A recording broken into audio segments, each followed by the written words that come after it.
You see, young lady, here on Shadow Island, the shadows are alive.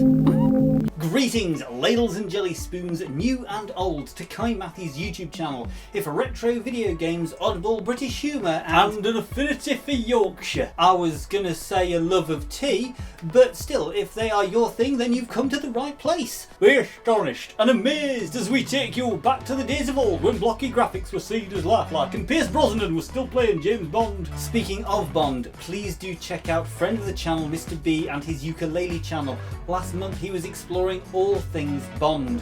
This is the end. Hold your breath and count to 10. Now, for those of you who are more easily pleased, we bring you this month's retrospective review. This time we are looking at Alone in the Dark, the new nightmare. I'm down at the bottom again, alone in the dark.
Alone in the Dark, the new nightmare, alternatively known as Alone in the Dark 4, is a third-person survival horror video game developed by Darkworks and published by Infogrames Entertainment.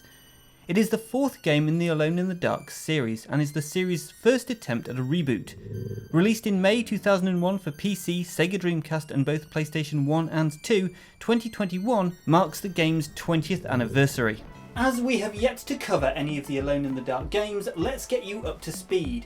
If Resident Evil Jill Sandwich is the grandfather of survival horror, then Alone in the Dark is the founding father of survival horror. Its influence can clearly be seen in the Resident Evil Jill Sandwich franchise. Alone in the Dark has also spawned 4 follow-up games as part of the series, as well as 2 films loosely based on them, but we don't talk about that. Originally developed by Infogrames, Alone in the Dark sees you control private investigator Edward Carnby in most of the games, who goes to investigate haunted mansions or towns full of undead creatures. Inspired by the work of H.P. Lovecraft, the first game in the series released for MS-DOS in 1992 and was the first ever 3D survival horror video game. Players could use and collect weapons, manage a weight-based inventory system, and explore a partially non-linear map. Seen as something of a breakthrough in the video game world, it received the European Computer Trade Show Award for Best Graphics and Most Original Game in 1993. It received critical acclaim upon its release from the public and game reviewers alike, so a sequel was sure to follow. Taking inspiration from Voodoo and the Wild West and the works of H.R. Giger, the series continued for the next few years, with Alone in the Dark 2 releasing in 1993 and Alone in the Dark 3 releasing in 1994. Alone in the Dark was supposed to be the first part of Infogrames' Call of Cthulhu series and later its Virtual Dreams series. The original French cover includes the Virtual Dreams logo, but ended up starting its own franchise. Please help me. I've had an accident. You should never have come here, young lady. This is not a place for you or anyone else. Why? After a 7-year hiatus, Alone in the Dark The New Nightmare hit shelves in May 2001 for the first time as a multi-platform release. French independent developers Darkworks, who are only really known for Alone in the Dark The New Nightmare and another survival horror game, Cold Fear, that we will get to in good time, handled the PS1 and Dreamcast version of the game, releasing the PS1 version first and the Dreamcast version a month later with significant graphical upgrades. At the same time, another development company, Spiral House, were working on converting the Dreamcast build of the game for the PC, as well as the PlayStation 2. The PlayStation 2 release came several months later and added lip sync for the character models during cutscenes. It also fixed audio issues that had plagued the PC release.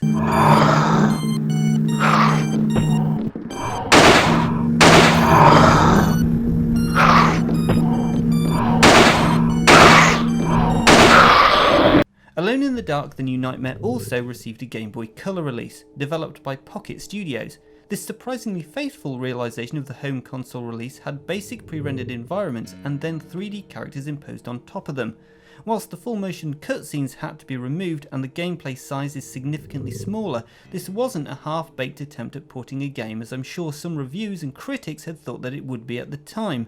There had been talks with Capcom to release the game in Japan, however these releases were cancelled and Japan wouldn't get to play the game until 2002, when Cyberfront, a Japanese-based development company who mainly specialise in porting PC Engine games to the Wii Virtual Store, released it for PC, with English voice acting and Japanese subtitles, which did receive some criticism as all previous Alone in the Dark games were fully dubbed into Japanese. At the time of filming, you can purchase the game on Steam, or for the time being, the PlayStation Network for the PlayStation 3 and PlayStation Vita. However, Sony have recently announced the closure of the PSN for both PlayStation 3 and PlayStation Vita. You have until July the 2nd or August the 27th for the Vita store if you want to pick up a digital copy of the game for either of those two systems.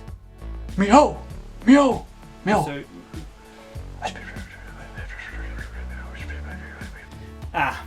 apparently Sony have reversed this decision as people started to flock in their thousands to the PlayStation 3 and PS Vita Virtual Store and spend lots of money.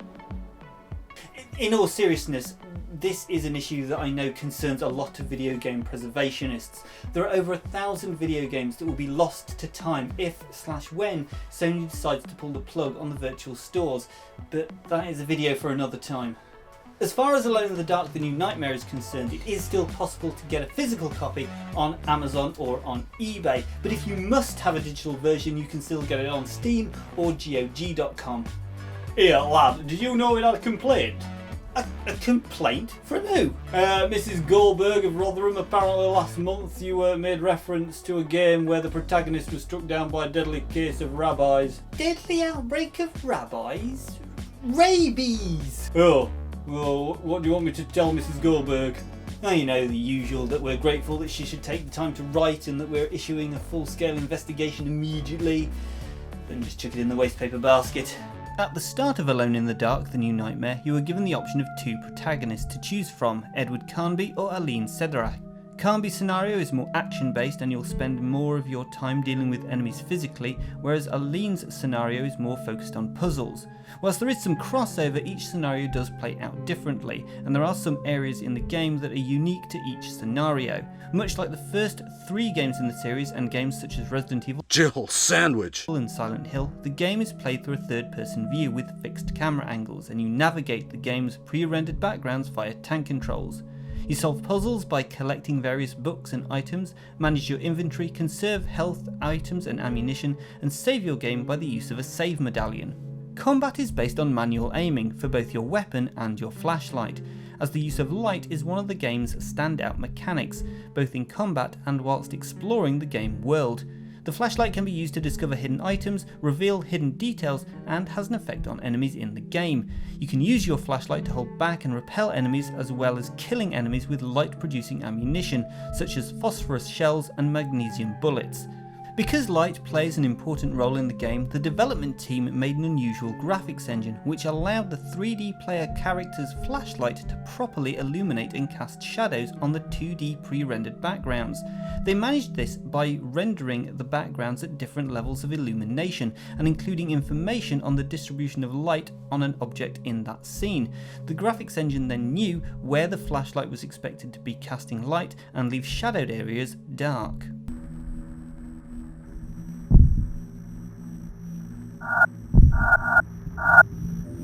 Aline? I'll take a look in the bedroom while I'm waiting for you. Edward Carnby, Private Eye of the Paranormal, is back. Where's he been? Did you bring me back a stick of rock? No? Ungrateful bastard. Well, that's the last time I'm looking after his veg patch.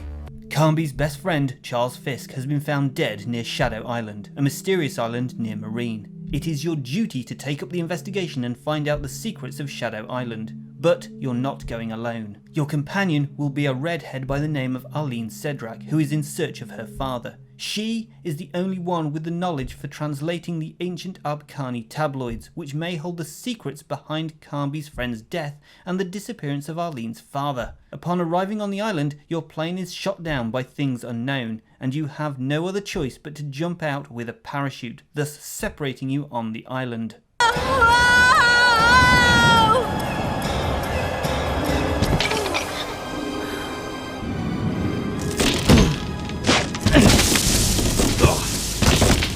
In the role of Edward Carnby, we have David Gassman, a true veteran of the video game voice acting world. He's probably best known for voicing Lucas Kane in Fahrenheit/Indigo Prophecy, but I'll always know him as Cutter Slade from the 1999 game Outcast and its 2017 remake.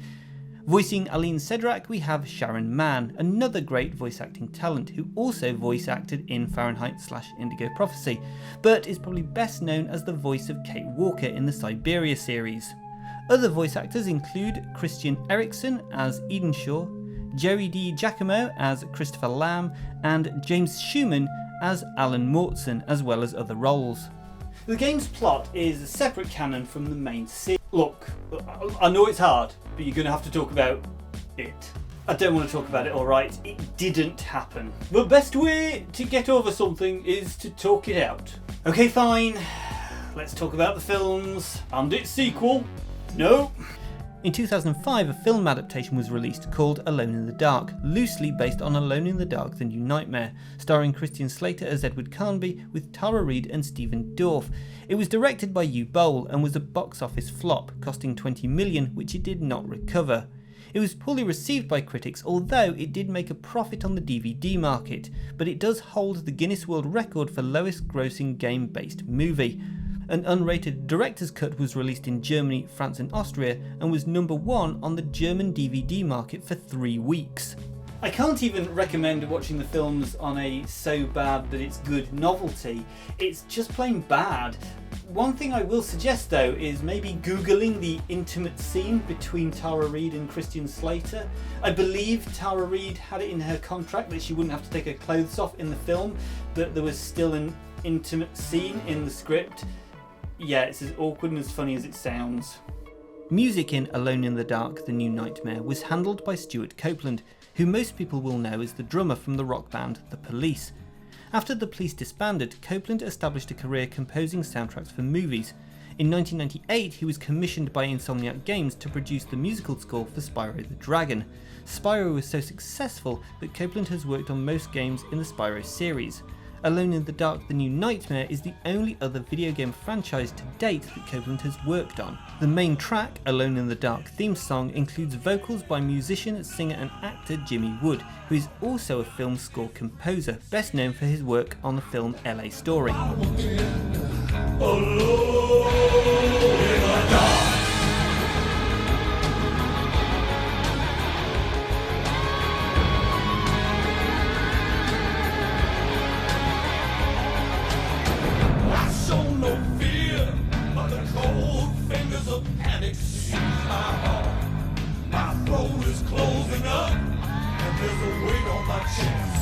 Back in 2001, Alone in the Dark: The New Nightmare was received well by fans and critics.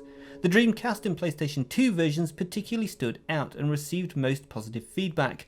The original PlayStation version of the game also saw positive reviews in some places, but since it was going up against the Dreamcast edition of the same game, most reviewers favoured the Dreamcast edition as the go-to version of the game. The OG PlayStation's audio and graphics were visibly showing their age, and whilst it was impressive that the game was pretty much unchanged in terms of content, the visual differences made a lot of people pick up the Dreamcast edition or wait for the PlayStation 2 version of the game. Even the Game Boy Color version of the game saw some positive reviews. Alone in the Dark: The New Nightmare was nominated for Computer Game Magazine's Best Adventure Game of the Year, but sadly lost out to Myst 3 Exile.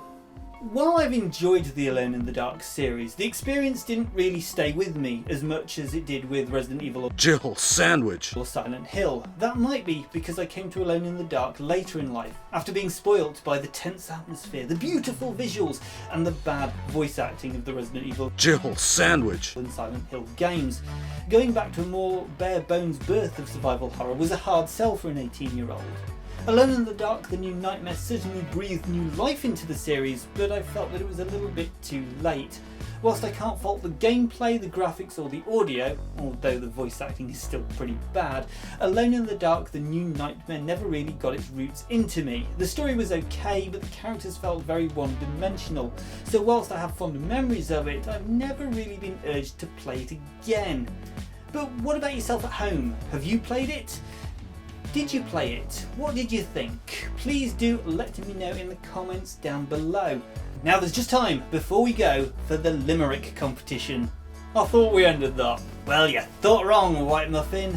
Before I asked you to complete the following Limerick, 2 men in a factory near Cork were eating their soup with a fork.